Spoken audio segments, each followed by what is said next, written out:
আসসালামু আলাইকুম। আজকের ভিডিওতে আপনাদের স্বাগতম। আশা করি আপনারা সকলে ভালো আছেন।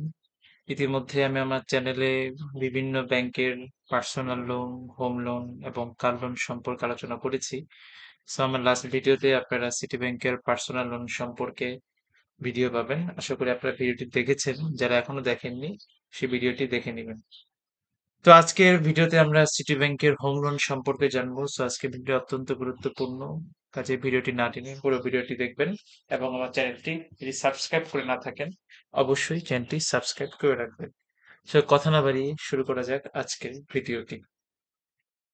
তো সিটি ব্যাংক তারা কি রেটে হোম লোন দিয়ে থাকে, সেই জিনিসগুলো আজকে ভিডিওতে আমরা জানবো। তাদের লোনের অ্যামাউন্ট, হোম লোনের অ্যামাউন্ট হচ্ছে ৫ লাখ থেকে তারা ২ কোটি টাকা পর্যন্ত লোন দিয়ে থাকে এবং তাদের লোনের সময়কাল হচ্ছে ১ থেকে ২৫ বছরের মধ্যে তাদের এই লোনটা আপনাকে পরিশোধ করতে হবে। আমরা তাদের লোনের কিছু ফিচার আমরা এখন দেখব। তাদের কি, কি ফিচার রয়েছে। আপনাদের তাদের যে লোন অ্যামাউন্ট সেটা হচ্ছে ভিডিটি ৫ লাখ থেকে ২০০ লাখ, দ্যাট মিনস ২ কোটি পর্যন্ত। রিপেমেন্ট পে পরিশোধ করতে পারবেন ১ ইয়ার থেকে ২৫ ইয়ার, মানে ১ বছর থেকে ২৫ বছরের মধ্যে আপনি এটা পরিশোধ করতে পারবেন। And financing up to 70% of property value. আপনার যে প্রপার্টি ভ্যালু রয়েছে তার ৭০% তারা ফাইন্যান্স করবে। অ্যান্ড সেমি পাকা ফাইন্যান্সিং ফ্যাসিলিটিস রয়েছে। And financing to non resident Bangladeshi, যারা বাংলাদেশে বসবাস করেন না কিন্তু হ্যাঁ, বিদেশে বাংলাদেশীরা থাকেন, তাদের ক্ষেত্রেও নন রেসিডেন্ট বাংলাদেশীদের ক্ষেত্রেও তারা এই ফাইন্যান্সিং করে থাকে। Then home loan with overdraft facilities রয়েছে এবং কোনো হিডেন কস্ট নাই, তাদের কোনো হিডেন কস্ট নাই এবং আর্লি সেটেলমেন্ট যে ফেসিলিটিস তারা এই সুবিধা আপনাকে প্রদান করবে। এবং এই হোম লোন পেতে যে প্রসেসিং কি ফি রয়েছে সেই আমরা শিডিউল অফ চার্জেস আমরা এখন দেখে নিব যে কি চার্জ রয়েছে। তো এখানে বিভিন্ন প্রকারের তাদের চার্জ রয়েছে এই জায়গায়।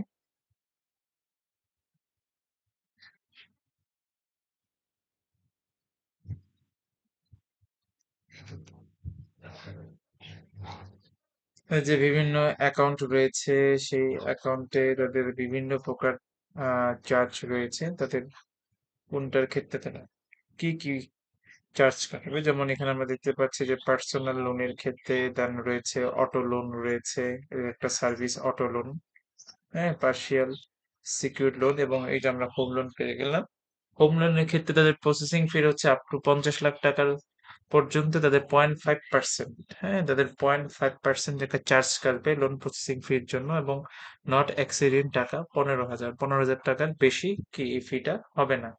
এবং অ্যাবভ ৫০ লাখ টাকার উপরে তাদের প্রসেসিং ফি হচ্ছে ০.৩০%, বাট নট এক্সিডিং টাকা ২০,০০০ বেশি এই প্রসেসিং ফিটা হবে না। এবং টেক ওভার লোন প্রসেসিং একদম ফ্রি তাদের ক্ষেত্রে। এবং আর্লি সেটেলমেন্ট ফি হচ্ছে 0.50% অন আউটস্ট্যান্ডিং অ্যামাউন্ট, যে আউটস্ট্যান্ডিং অ্যামাউন্ট রয়েছে তার 0.5% আর্লি সেটেলমেন্টের ক্ষেত্রে তারা ফি প্রয়োগ করবে। আর পার্শিয়াল পেমেন্টের ক্ষেত্রে ফি হচ্ছে 0.50%, হ্যাঁ, one partial adjustment amount.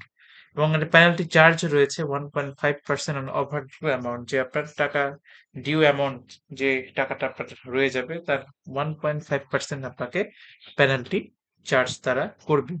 Reschedule কোনো একদম ফ্রি, কোনো ফ্রি নেই। Vetting valuation charges at actual, এবং ভেটিং আপনার যে ভ্যালুয়েশন চার্জেস হচ্ছে অ্যাট অ্যাকচুয়ালি যে টাকা লাগবে সেই টাকাটা আপনাকে দিতে হবে। সেটাই হচ্ছে হোম লোনে তাদের চার্জেস। এরপর আমরা দেখি, মেন জায়গায় চলে আসি। হুম। হুম, আমরা প্রসেসিং যে ফি গুলো আমরা সেটা জানলাম এবং এবার আমরা আসবো তাদের যে এলিজিবিলিটি হওয়ার জন্য কি জিনিস লাগবে। তাদের এলিজিবিলিটি হওয়ার জন্য আপনার বয়স হতে হবে ২২ থেকে ৬৫ বছরের মধ্যে হলে আপনি হোম লোনটা পাবেন এবং এক্সপিরিয়েন্স লাগবে 3 years experience in respective field. আপনার ৩ বছরের এক্সপিরিয়েন্স লাগবে এবং ইনকাম ক্রাইটেরিয়া হতে হবে ৫০,০০০ অথবা তার অ্যাভব। আপনি যদি সরকারি চাকরি ছাড়া অন্য যেকোনো চাকরি, বিজনেস বা প্রাইভেট জব করেন, আপনার মাসিক ইনকাম হতে হবে ৫০,০০০ টাকা অ্যান্ড অ্যাবভ। অ্যান্ড গভর্নমেন্ট অফিসিয়ালদের ক্ষেত্রে আপনার সর্বনিম্ন মাসিক ইনকাম কত? 30,000 টাকা হতে হবে। এজন্য আপনার কি, কি হোম লোন পেতে হলে কি, কি রিকোয়ার্ড ডকুমেন্টস লাগবে সেটা আমরা এখন দেখব।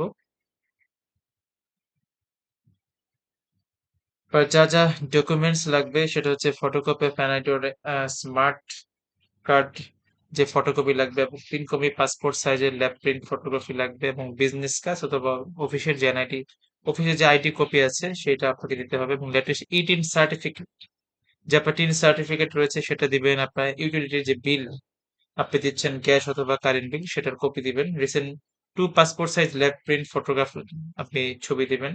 NID, office ID, business card etcetera of guarantor. আপনার যিনি গ্যারান্টর থাকবেন তার কি আপনার ল্যাব প্রিন্ট ফটোগ্রাফ দিবেন, এনআইডি দিবেন, অফিস আইডি দিবেন এবং বিজনেস কার্ড দিবেন। দেন ডকুমেন্টেশন অফ স্যালারিড পারসন, যারা স্যালারিড পারসন তাদের ক্ষেত্রে কি কি ডকুমেন্ট লাগবে? Letter of introduction salary certificate দিতে হবে, অথবা স্যালারি শিট, আপনার যে চাকরি করছেন সেই স্যালারি শিটটা আপনাকে দিতে হবে এবং bank statement for last 6 months, সর্বশেষ 6 মাসের কি ব্যাংক স্টেটমেন্ট আপনাকে জমা দিতে হবে। এছাড়া যারা ডক্টর, ইঞ্জিনিয়ার, সেলফ এমপ্লয়মেন্ট নিজেরা কাজ করে তাদের ক্ষেত্রে কি দিতে হবে? সেলফ ইনকাম ডিক্লারেশন, আপনি যে টাকাটা ইনকাম করছেন প্রতি মাসে ডিক্লারেশন দিতে হবে। প্রফেশনাল প্যার অথবা লেটার হেড দিতে হবে এবং bank statement for last 1 year with professional income reflection, আপনার লাস্ট 1 বছরের আপনার এই ব্যবসায় বা আপনার যে নিজে বিজনেস করছেন সেখানে লাস্ট 1 বছরের ব্যাংক স্টেটমেন্ট আপনাকে অবশ্যই দেখাতে হবে এবং লেটেস্ট প্রফেশনাল কোয়ালিফিকেশন ও মেম্বারশিপ সার্টিফিকেট, যদি ডক্টর এবং ইঞ্জিনিয়ার হয়ে থাকেন আপনার যে মেম্বারশিপ সার্টিফিকেট রয়েছে সেটা আপনাকে জমা দিতে হবে। অ্যান্ড ডকুমেন্টস ফর বিজনেসম্যানের ক্ষেত্রে 3 ইয়ার্স ট্রেড লাইসেন্স দিতে হবে। হ্যাঁ, পার্টনারশিপ যে ডিড থাকে, যারা যারা পার্টনারশিপ রয়েছে সেই ডিডের কাগজপত্র দিতে হবে, ব্যাংক স্টেটমেন্ট দিতে হবে লাস্ট 1 বছরের, কোম্পানি টিন বিন এবং ভ্যাট সার্টিফিকেট থাকলে সেগুলো দিতে হবে। সো এখানে অনেকগুলো ডকুমেন্টস রয়েছে। আপনার আহ, মোটামুটি এই 3 শ্রেণীর যারা বিজনেসম্যান, চাকরি করে এবং সেলফ এমপ্লয়েড তারা অধিকাংশ হয়ে থাকে। সো আমি তাদের বিষয়টুকু তুলে ধরলাম। সো এই বিষয়গুলো জানলে আপনারা অবশ্যই সিটি ব্যাংক থেকে আপনারা হোম লোন নিতে পারবেন। তো হোম লোনের চার্জ ভেরি করে। তো বর্তমানে 11 থেকে 13% মধ্যে আপনারা আহ প্রতি চার্জ কাটতে পারে বা সুদ যেটা সেটা কাটতে পারে। সো কারেন্ট যে চার্জটাই রয়েছে কত সুদে তারা আপনাকে লোনটা দিবে, অবশ্যই আপনার নিকটস্থ যে সিটি ব্যাংক রয়েছে সেই সিটি ব্যাংকে গিয়ে আপনারা জেনে নেবেন। সো এই ভিডিও সম্পর্কে কোনো কোয়েশ্চেন থাকলে অবশ্যই আমাকে কমেন্ট করে জানাবেন। ভবিষ্যতে এই জাতীয় ভিডিও পেতে অবশ্যই আমার চ্যানেলটি সাবস্ক্রাইব করে রাখবেন। তো আজকের ভিডিও এ পর্যন্তই। সকলে ভালো থাকুন। সালাম আলাইকুম।